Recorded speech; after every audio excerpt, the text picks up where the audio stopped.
I know when you see the title that you're gonna think this can't be true, but I'm telling you, it's not.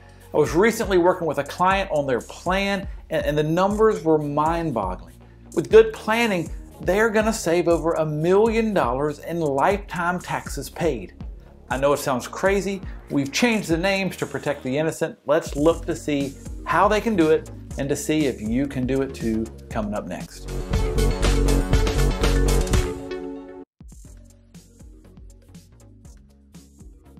Hey, this is Mel Stubbs. I'm a financial planner at Christy Capital Management, and we work with people to help them have, the best retirement plan that they can, because we found that most plans that fail, most retirements that fail, it's not because of investments that were bad. It's not because fees. It's because they did not plan well.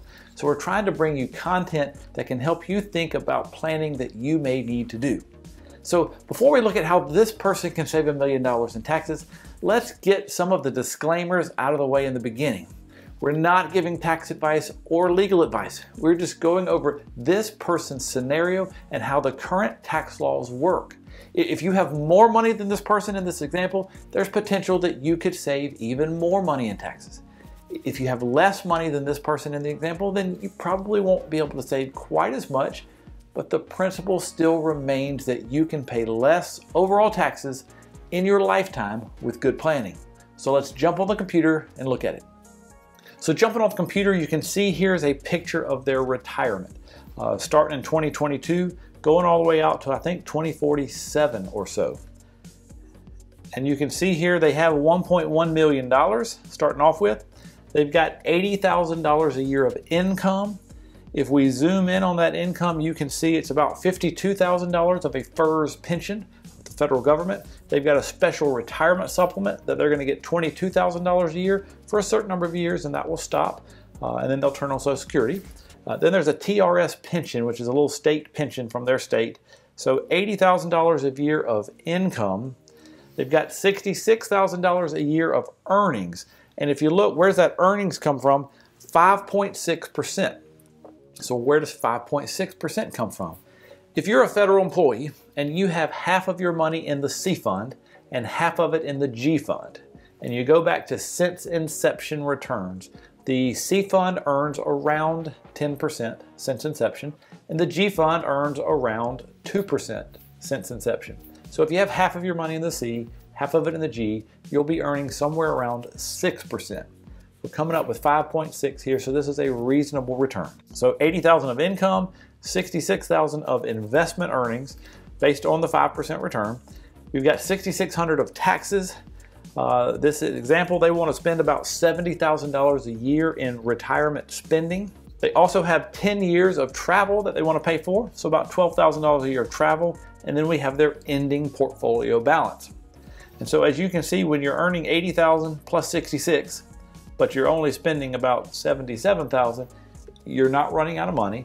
You can look at the picture to see, look, the money is growing, growing, growing, and it's showing that they're going to be dying way out here over $4 million of money. Now, if you look at the colors here, you see all this light blue. That light blue is traditional money, meaning it has not been taxed yet. Traditional TSP, traditional 401k, traditional IRA. You're going to pay taxes one day. Well, if you'll notice, there's only the light blue, there's not much of anything else. But then you come way out here in the future, why is all of this darker blue money there? If you'll see here at death, it's showing 1.9, let's just call it $2 million of taxable money. So this darker blue over here, $2 million. How did they accumulate $2 million? It's called required minimum distributions. When they hit 72, you have to start taking money out of the traditional. In this person's case, they weren't spending it, so they're accumulating it. So every year they have to take money out of traditional, pay taxes on it, and then you start accumulating it in a taxable account. So, at death here, there's 2.3 million of traditional, there's 59,000 of Roth, they got a little bit of Roth, and there's 2 million of taxable. So we got dark blue taxable, we got light blue taxable, not a whole lot of Roth. If you look at this tax column, you see in the first year, 6,600 taxes, 66, 66, going up, it trickles up. You'll notice here, when he turned 72, $22,000 in taxes. The taxes jump dramatically. Why is that? That's because of the required minimum distribution. You're now forced to take a large distribution. And it's based on the balance at the prior year, December 31st balance. And so they're forced to take a lot more money out. It's taxed, but they're not spending it. And so you're just being forced to pay taxes earlier. And you're also paying it at a rate that you don't know what the rate is. In this example, this is in the year 2034. Who knows what the tax rates will be? In our software here, we are showing the same rates today forevermore. So this is not showing any increase or decrease in taxes. It's just assuming it's all the same. So just to recap, traditional money, it's growing. You're not spending it, so it's growing. At 72, you start having to pay taxes on the required minimum distributions, but it's still growing and you are accumulating a tax bill. If you look, here's this tax column. This is the column. You see it jumped from 8,900 to 22,000. It keeps going up and up and up and up. And so we're going to look at a spreadsheet later that shows that tax column, and let's compare your lifetime tax bill. If we add up this column, it would show you what your lifetime tax bill. So depending on how long you live, the lifetime tax bill may be higher or lower. Now let's look at a picture of Roth. What happens if we shift some money to Roth? So you'll notice here, and just in the picture, they have the 1.1 million, that's the same. It shows they're dying way out here, a little over 4 million. It's very similar. So the only difference here is some tax planning happened. If we come down and look at some numbers, the starting balance, the same. The post-retirement income, the same. The earnings, the same. Spending, the same. Same travel, everything's the same. The only thing we did was start shifting some traditional money to Roth money, choosing to go ahead and pay the taxes to get it shifted to Roth. And let's look at the picture. So the light blue money, in just a few years, 4, 5, 6 years, the money has been shifted to where now everything is green, everything is Roth. These numbers right here are showing at death, qualified assets. It's traditional IRA, traditional TSP, traditional 401k. They have zero. Why? Because they shifted everything to Roth. Once it's in Roth, it gets to keep growing. So at death, they've got 3.8 million of all Roth. Then they have 189,000 of taxable money, and that's just a little leftover money from the pension, Social Security, all that stuff. They just have leftover money. They're not spending, and so they start accumulating it there. But let's come down and look at the tax side.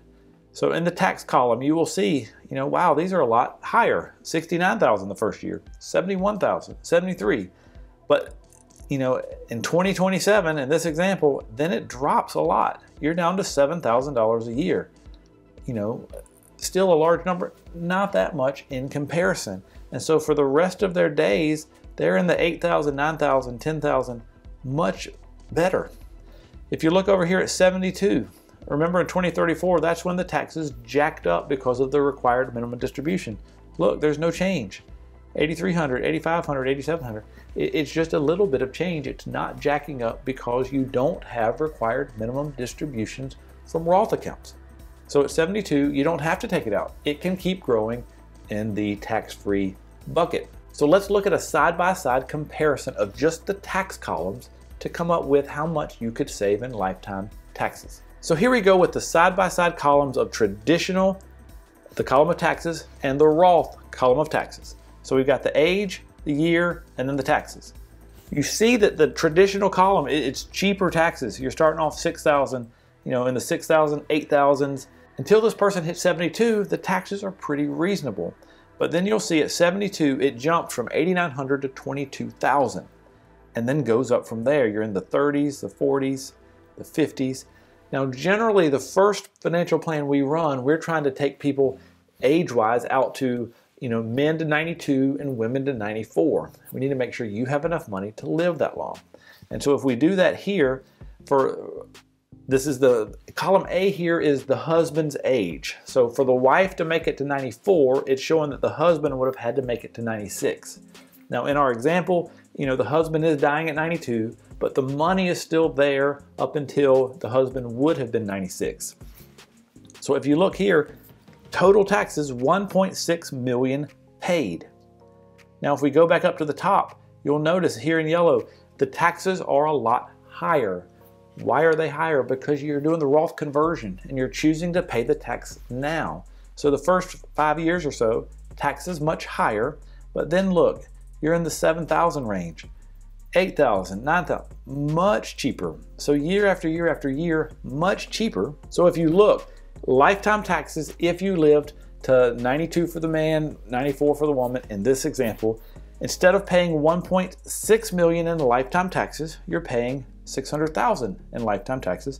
There's $1 million savings. But wait, there's more.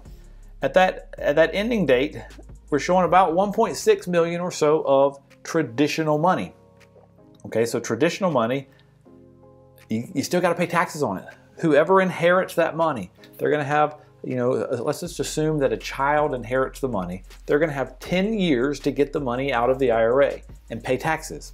So on the 1.5 million, let's just call it a 22% tax rate. They're going to have to pay another $350,000 of taxes. So that really means somebody's going to pay almost $2 million compared to $600,000, more than $1 million in savings. Now somebody will say, but wait, this person, you have them living so long, and look, those last few years they were paying $100,000 of taxes a year. If you have them die sooner, the numbers will change drastically. Well, so let's look at it. Everything's the same except we had the person, I think men go to 79, women go to 83. So in this example, it's going to 85 because remember we're basing it on the husband's age. So this is average life expectancy based off a website I found, and it shows the difference here. Traditional, 643,000. The Roth side, you would have only paid 478,000. So you're saving 164,000.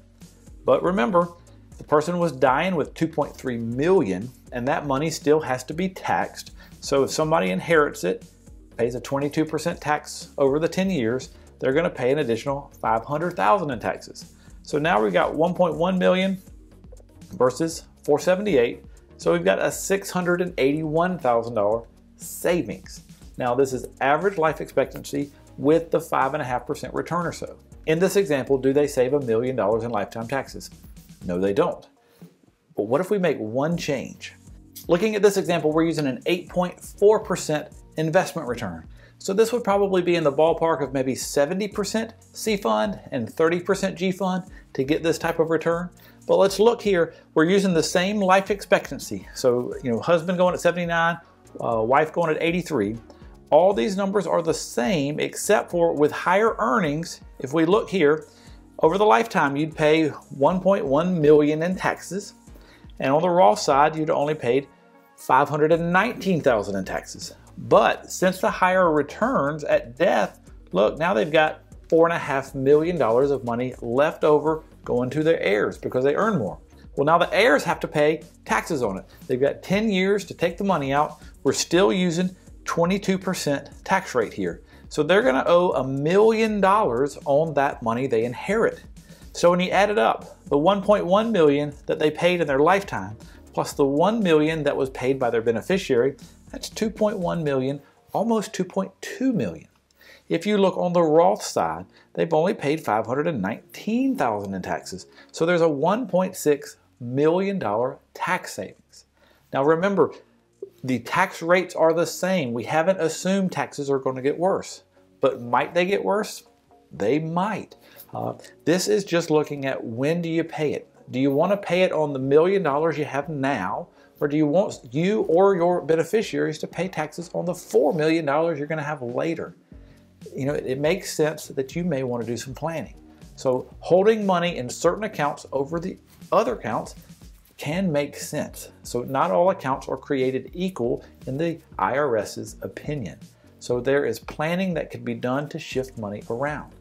Now, do you think you could have a better retirement if you didn't pay an extra $1 million in taxes? Possibly so. Do you think your beneficiaries would rather you leave them a whole bunch of Roth money rather than a whole bunch of traditional money? Probably so. Can you do this type of stuff? Yes, it takes planning. Now, for you federal employees, the TSP does not let you do this switching. You can't take money from traditional TSP and move it to Roth TSP. But in an IRA, you can. So this is just one example how if you really get serious on planning, you can make a big difference. So in the 3 scenarios we came up with, can you save $1 million in every scenario? No. The longer you live, the more taxes you'll be paying on the traditional side. But we were still able to show that you can save $1 million in taxes if your numbers look anything like these numbers. Now, if our person here started off with about 1.1 million, let's say you start off with 3 million. Well, there's probably going to be more savings for you. Let's say you've only got 500,000. There's probably going to be less total savings, but the idea is still the same. With some planning, you can control lifetime tax bill. If this is something that you want help with, please reach out to Christy Capital Management. This is the type of stuff that we do for our clients. We want to run a plan, make sure that you have enough. We want to do some tax planning to show you some different options on taxes. All of these type of things are important for you to have a successful retirement. So please go to the website, christycapital.com, call the number on your screen. We would love to talk to you. Until next time, I'm Mel Stubbs. We need to do the proper disclaimers. The purpose of this video is not to give specific tax advice or investment advice. We're going over general principles and ideas that can be used, and if used correctly, can save and avoid taxes. You're going to want to work with someone personally who knows your situation personally. So seek out advice from an independent financial advisor. This is for educational purposes only. I hope you enjoyed the video.